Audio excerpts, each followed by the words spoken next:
Alors, résumé du Tanya, Vav Nissan, le 6 Nissan. On va terminer le chapitre 38. On a expliqué hier qu'il y avait 4 degrés, 4 niveaux dans l'accomplissement des mitzvot. Il y a 2 niveaux qui correspondent à l'aspect un peu concret des mitzvot, c'est-à-dire l'accomplissement, premier niveau, où la parole et la pensée, deuxième niveau. Et puis maintenant, les 2 derniers niveaux, les niveaux les plus élevés, sont les niveaux de la kavana. Alors, dans le niveau de la kavana, il y a d'abord, on va partir du haut, et le degré le plus élevé de la kavana, c'est une kavana, en fait, une intention qui est basée sur une méditation profonde sur la grandeur du Ensof, de Dieu, dans lequel on médite et on réfléchit à travers la mitzvah, mais on va méditer sur cette grandeur de son unité. Normalement, ce genre de méditation, si on les pousse en profondeur, en fait, des kavanotes, on pourrait traduire ça ici par des méditations. Eh bien, ce type de méditation va générer normalement des niveaux de sentiments supérieurs, spirituels, qu'on appelle de crainte et d'amour. Alors, il y a toujours les 2 côtés, l'amour et la crainte. L'amour, c'est le côté droit, la crainte, c'est le côté gauche. Mais on peut les susciter par ce type de méditation. Évidemment, ça demande un certain niveau de neshama. En fait, même ça peut demander même une certaine connaissance métaphysique, qui est justement la connaissance qu'on apprend dans la Chassidut, qu'on apprend dans la Kabbalah. Alors, ce type de méditation, il correspond au niveau le plus élevé des 4 règnes. On avait dit le végétal, le minéral, le végétal, l'animal et l'humain. Eh bien ça correspond au niveau de l'humain. Et aussi dans les 4 lettres du nom du tétragramme, ça correspond au Yud, puisqu'on a vu que ces 4 niveaux sont en correspondance avec les 4 lettres du nom de Dieu. Alors, ce niveau-là, effectivement, il est comparé à l'humain parce que c'est quelque chose qu'on peut diriger par une méditation dirigée, réfléchie, en quelque sorte qui fait appel à une sorte de libre arbitre, puisqu'on peut choisir, et c'est quelque chose qui vient de l'homme en réalité.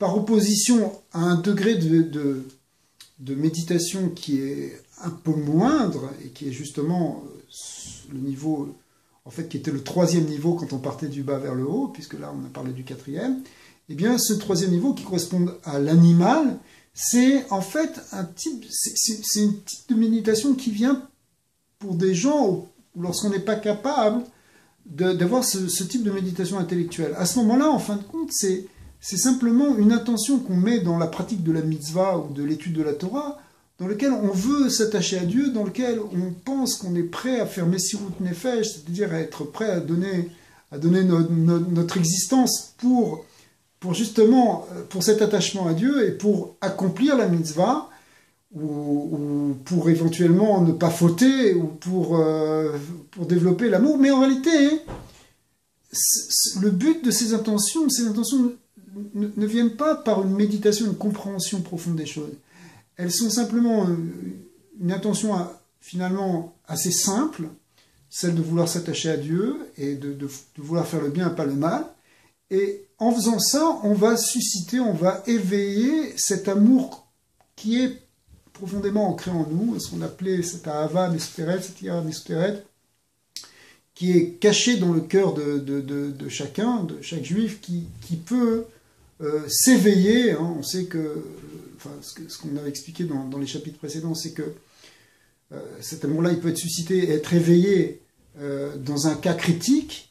Et en fait, si on a cette intention-là, lorsqu'on accomplit ces mitzvot, finalement, on a une intention de base, mais qui peut réveiller cette force naturelle qui est en nous. C'est un amour et une crainte qui sont naturels, pas comme les niveaux qui viennent de la méditation profonde et intellectuelle, qui, elles, au contraire, amènent une conscience du divin beaucoup plus grande. Mais là, cet amour et cette crainte, ils sont là au fond de nous. On a vu que c'est pour tout le monde. Et finalement, c'est ça la avoda du Benoni. C'est-à-dire que c'est peut-être pas sûr qu'on soit des grands kabbalistes capables de méditer sur des notions très très profondes, mais avoir l'intention de faire une mitzvah de tout son cœur et toute son âme, ça, on peut le faire. Ça, on est à ce niveau-là. C'est quelque chose qu'on a hérité. on a hérité depuis les Havot, en particulier depuis Abraham, comme ça avait été expliqué avant. On a hérité ça, puisqu'Abraham, lui, s'est jeté dans le feu pour faire la Torah, eh bien, il nous a fait hériter cette chose-là, et ça, on l'a chacun en nous. Et donc, on peut, grâce à la Torah et les mitzvot, si on étudie avec cette intention-là, on peut réveiller et dévoiler cet atmosphère, cet amour et cette crainte qui sont cachés en nous. Et finalement, c'est ça qui nous est demandé. Donc, alors, pour revenir à ce qu'on a dit, ça c'est, même si on n'est pas au quatrième niveau du véritable homme, qui est en fait quelque part le tzaddik, on est à ce niveau-là, du troisième niveau, qui est le niveau du Benoni, dans lequel, effectivement, on peut mettre une intention qui est plus simplement que l'accomplissement simple et une parole simple, en quelque sorte sèche ou sec, de l'accomplissement des mitzvot. Ici, on peut mettre déjà une intention. Et si on peut, par-dessus ça, commencer à étudier des choses profondes et méditer sur ces choses profondes, sur ces kavanotes de la Torah, alors effectivement, on peut développer même ce côté humain et ce niveau, enfin, humain, ce niveau supérieur de l'homme pour arriver à un attachement encore plus grand. Alors, voilà pour la fin du chapitre 38.